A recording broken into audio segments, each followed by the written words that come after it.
শিক্ষার্থী বন্ধুরা, ওয়ার্ডপ্রেসের local host হলো আপনার নিজের যে কম্পিউটার আছে ওই কম্পিউটারকে একটি হোস্টিং তৈরি করে ওয়ার্ডপ্রেস ওয়েবসাইট ডেভেলপ ও ডিজাইন করা।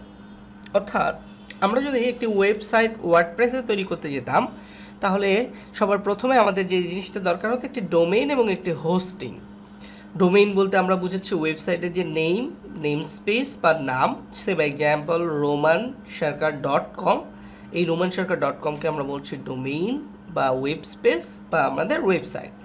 এবং আরেকটি জিনিস প্রয়োজন হতো যেটি হচ্ছে একটি সার্ভার অথবা একটি স্টোরেজ, যেখানে আমার যে ওয়েবসাইটের ইনফরমেশানগুলা, আমার যে ওয়েবসাইটের ভিডিও, অডিও, টেক্সট, এই সব কিছু যেখানে জমা থাকবে। তো এই হোস্টিং সাধারণত আমরা ভাড়া নিয়ে থাকি, সেটা হয়ে থাকে 1 মাসের জন্য, 6 মাসের জন্য, 1 বছরের জন্য, 2 বছরের জন্য, এইভাবে ভাড়া নিতে হয়।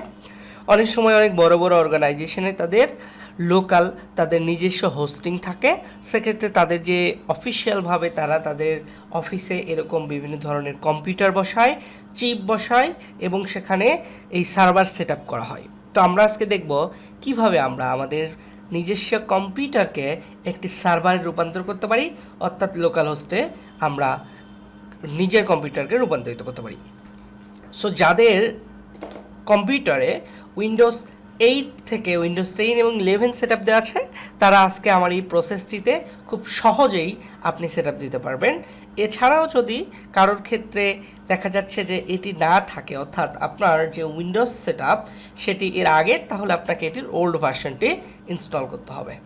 তো আমরা শুরুতে চলে যাচ্ছি একটু গুগলে। এবং তো শিক্ষার্থী বন্ধুরা, আমরা সরাসরি গুগলে এসে চলে আসবো জ্যাম্পে, এবং এই একটি মাত্র সফটওয়্যার কিন্তু যেটার মাধ্যমে আমরা আমাদের লোকাল হোস্ট সেট আপ করতে পারি।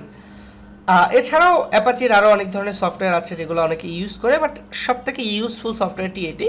সো আমরা যেটা করব, আমাদের কম্পিউটার থেকে আমাদের ব্রাউজারে গিয়ে আমরা এই জ্যাম্পটাকে ডাউনলোড করে নেব। তো আপনারা যদি apache-friends.org এই ওয়েবসাইটে আসেন তাহলে এখান থেকে আপনি সহজেই ডাউনলোড করতে পারবেন।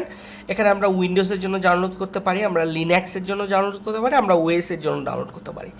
আমার বেশিরভাগ যারা ভিজিটার আছেন বা আমার ভিডিওগুলো ওয়াচ করেন তারা উইন্ডোজ ব্যবহার করেন, তাই আমরা উইন্ডোজ সার্ভারটি দেখছি। প্রয়োজনে আমরা পরবর্তীতে লিনাক্স ও ওএস সার্ভারটি দেখব। তো আমরা এখান থেকে জ্যাম্প উইন্ডোজে ক্লিক করব। জ্যাম্প উইন্ডোজে ক্লিক করলে আমাদেরকে সরাসরি আমাদের ডাউনলোডে নিয়ে চলে আসবে। বলছে awesome your download start automatically, doesn't click here. So এখানে ক্লিক করার দরকার নেই। যদি তারপরেও ডাউনলোড না হয় তাহলে আপনারা এখানে ক্লিক করবেন, তাহলে কিন্তু ইজিলি এটা ডাউনলোড হবে। আমরা জাস্ট অপেক্ষা করব একটু সময়, যতক্ষণ পর্যন্ত এটি ডাউনলোড হচ্ছে। শিক্ষার্থী বন্ধুরা, আমরা সফটওয়্যারটি ইনস্টল করার জন্য আমরা জাস্ট এটাকে ডেস্কটপে নিচ্ছি। দেন এই সফটওয়্যারটি জ্যাম্প, এই জ্যাম্পটি আপনাদেরকে ইনস্টল করতে হবে। জাস্ট এখানে ডাবল ক্লিক করবেন। একটি বিষয় মনে রাখবেন, ইতিপূর্বে যদি আপনার কম্পিউটারটিতে জ্যাম্প থেকে থাকে, অর্থাৎ অনেকের কম্পিউটারে জ্যাম্প থেকে থাকে, সেক্ষেত্রে কিন্তু আগের ফোল্ডারটি আপনাকে ডিলিট করতে হবে। সো সেটা যেভাবে করবেন, প্রথমে চলে যাবেন আপনার দিস পিসি থেকে আপনি চলে যাবেন আপনার লোকাল সি ড্রাইভে, এবং দেখবেন এই যে দেখুন নিচের অংশটাতে কিন্তু জ্যাম্প আছে। এটার কারণ হলো ইতিপূর্বে এই কম্পিউটারে একটি জ্যাম্প সফটওয়্যার ছিল। তো যদি থেকে থাকে আমরা জাস্ট এটাকে ডিলিট করব, দ্যাটস ইট, আর কোনো কিছু লাগবে না। ডিলিট করার পরে আমরা আমাদের এখান থেকে ওকেতে ক্লিক করব। ওয়েলকাম টু জ্যাম্প সেটআপ উইজেট, আপনি এখান থেকে ক্লিক করবেন নেক্সট। এখানে কোনো কিছুতেই আপনাদেরকে কোনো ক্লিক করতে হবে না, জাস্ট আপনারা নেক্সট ক্লিক করে যাবেন। আপনার অবশ্যই ফোল্ডারটা হবে c/জ্যাম্প। যদি কারো ইতিপূর্বে ফোল্ডার থাকে আপনি অন্য ফোল্ডারে নিতে পারেন, তবে বেটার আপনি জ্যাম্প ফোল্ডারটি ডিলিট করে আসবেন, আমি যেভাবে ডিলিট করেছি। দেন আপনি নেক্সটে ক্লিক করবেন। ল্যাঙ্গুয়েজ আপনার ইংলিশ দিবেন, এখানে কিন্তু অবশ্যই ইংলিশ অথবা দুইটা একটা দিতে হবে।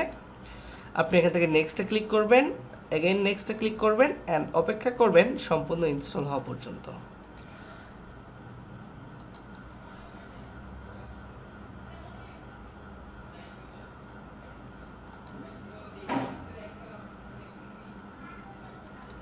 শিক্ষার্থী বন্ধুরা, এই মুহূর্তে আমরা জাস্ট এখান থেকে ফিনিশটে ক্লিক করব, দ্যাটস ইট, হয়ে গিয়েছে। এবং আমাদের এখানে একটা পপ আপ উইন্ডো ওপেন হবে।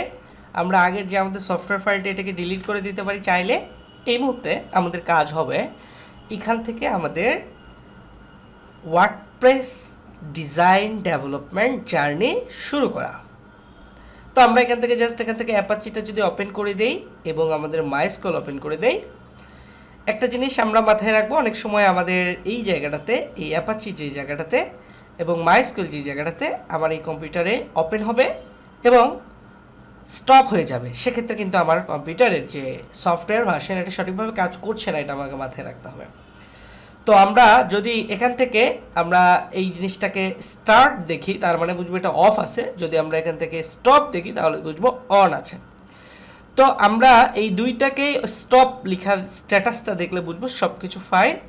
এবং আমরা যদি এই মুহূর্তে আমাদের এই কম্পিউটারটাকে একটু চেক করি, আমরা জাস্ট আমাদের এই কম্পিউটার ফাইলটা ওপেন করলাম এবং এখান থেকে আমরা লোকাল হোস্ট লিখলাম। শিক্ষার্থী বন্ধুরা, আমাদের লোকাল হোস্টটি যদি কাজ করে তাহলে আমরা এরকম একটি অপশন দেখতে পারবো যেখানে লেখা থাকবে ওয়েলকাম টু জ্যাম্প উইন্ডোজ 8.2.4 অথবা আপনার যে ভার্সনটি সেটি।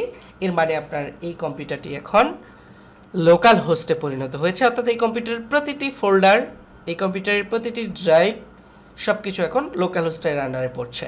অর্থাৎ এই মুহূর্তে যদি আপনার এই কম্পিউটারটিতে কোনো ইন্টারনেট ব্যবস্থা নাও থাকে তাহলে কিন্তু আপনার এই কম্পিউটারটিতে আপনি আমাদের যে ওয়ার্ডপ্রেস সিএমএস, সেই সিএমএস ব্যবহার করে একটি পূর্ণাঙ্গ ওয়েবসাইট ডিজাইন ডেভেলপমেন্ট জার্নিটি স্টার্ট করতে পারেন।